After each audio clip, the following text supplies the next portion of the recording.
With me now, CNN correspondent Danya O'Sullivan and former federal prosecutor Danya Perry. Counselor Danya, first to you.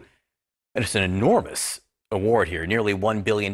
Legally speaking, is there a difference between a $1 billion award and half that amount? It's an outsized award, there's no question. I think it's the largest of its kind by a factor of many. But no, the jury was entitled to award this amount.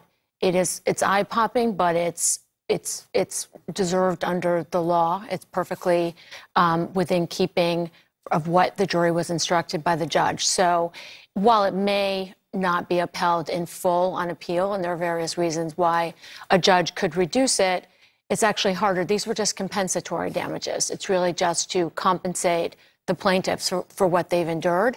And that is harder to actually reduce on appeal than, say, a punitive damages award. So it may very well stand up. I think what was compelling about this story was how repugnant the things that were said were and how much these families were put through. But in terms of questions of law, was it an unusual case? No, it really wasn't.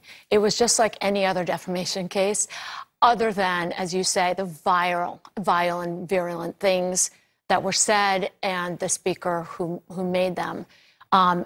One oddity was that there was no merits trial. Here, he defaulted, essentially. He really refused to show up, and so it was only a damages trial. So that's a bit of an oddity.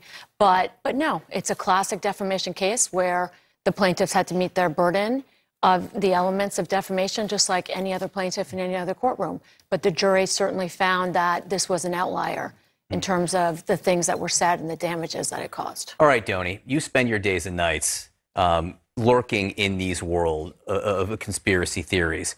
Nearly $1 billion Alex Jones forced to pay. How much of a deterrent will this be amongst some of the people you monitor? Yeah, I mean, there's a lot of Alex Jones wannabes out there, right? Because there's a lot of money in this stuff we've seen. I would say that maybe it might have a slight chilling effect. Maybe, hopefully, terrible people like this won't be going after the families of victims of mass shootings. And maybe some of those conspiracy theorists out there were quietly deleting posts from their social media or their websites last night. But I think what we have seen over this time since Sandy Hook, I mean, if you go back to 2011, Jones was still kind of this crazy fringe figure.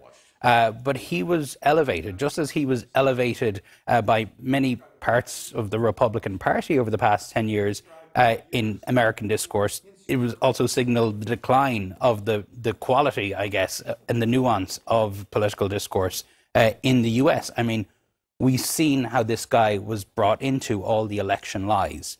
And on that point, I would say that, the grifters see now that they don't have to go after the families of mass shooting victims to make a quick buck.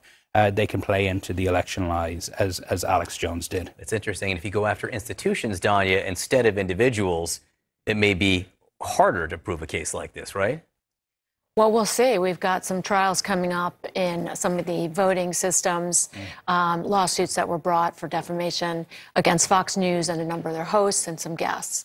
One of the questions that Doni and I both had here, which is, is Alex Jones going to have to pay? When all is said and done, even if it's not $1 billion, will he have to pay something, or is he going to be able to hide or move the money around somehow? My money's on he's going to have to pay something, and that he is ruined. He his company recently filed for bankruptcy, but the plaintiff's lawyers in this case are all over that. The judge in this case may very well award sanctions. There may very well be perjury charges. But he apparently has moved a lot of money out of his company through some shell that gave him some loan and then gave some to himself. All of that will be disclosed in bankruptcy court. And at the end of the day, I think the truth will come out and he'll have to pony up some serious bucks. Could I just make one point very quickly? And I think we might have the tweet, we might not. Marjorie Taylor Greene this morning or over the past 24 hours has been posting saying this is an attack on free speech, et cetera, et cetera.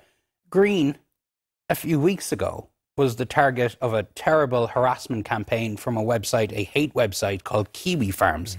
She went on TV saying that website should be shut down, and it eventually was. This is the same type of thing.